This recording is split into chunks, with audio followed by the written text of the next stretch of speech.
الحمدللہ والصلاة والسلام علی سیدنا رسول اللہ وعلی آلہ واصحابہ ومن والہ۔ کشف المحجوب، حضرت علی حجویری دادا گنج بخش رحمۃ اللہ تعالی علیہ نے کتاب لکھی۔ اس کا ترجمہ ابو الحسنات نے کیا رحمۃ اللہ تعالی علیہ۔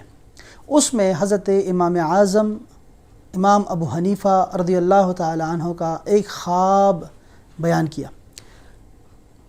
آپ نے فرمایا کہ حضرت امام اعظم امام ابو حنیفہ کو شروع دور میں لڑکپن میں وہ چونکہ کپڑا بیچتے تھے تو آپ کو تصوف سے روحانیت سے زیادہ لگاؤ ہو گیا تھا اور خلوت کی طرف چلے گئے تھے آپ، اور عبادت میں زہد میں مشغول ہو گئے تھے۔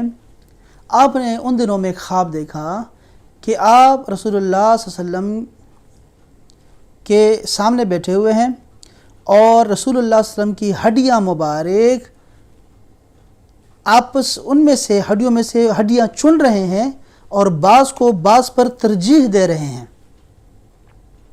آپ یہ خواب دیکھ کے بہت گھبرائے، بہت پریشان ہوئے، اور آپ نے اپنے ہم جماعت حضرت علامہ ابن سیرین رحمۃ اللہ تعالی علیہ جو کہ مشہور تابعی ہیں اور خوابوں کی تعبیر بھی جانتے تھے، اور آپ نے صحابہ کرام سے بہت زیادہ استفادہ کیا اس حوالے سے، آپ نے اپنا خواب ان کو بتایا۔ تو حضرت علامہ ابن سیرین رحمۃ اللہ تعالی علیہ نے آپ کو بتایا کہ گھبرانے کی کوئی بات نہیں ہے، تم انشاءاللہ علم میں وہ مرتبہ پاؤ گے کہ اس میں رسول اللہ صلی اللہ علیہ وسلم کی سنتیں جمع کرو گے اور پھر اس میں سے بعض کو بعض پر ترجیح دو گے۔ تو یہ بہت ہی اچھا خواب ہے، اور ہماری بھی یہی دعا ہے کہ اللہ تعالی ہمیں بھی ایسی خوبصورت خواب دیکھنے کی توفیق عطا فرمائے اور رسول اللہ صلی اللہ علیہ وسلم سے محبت، عشق اور ادب میں اضافہ فرمائے۔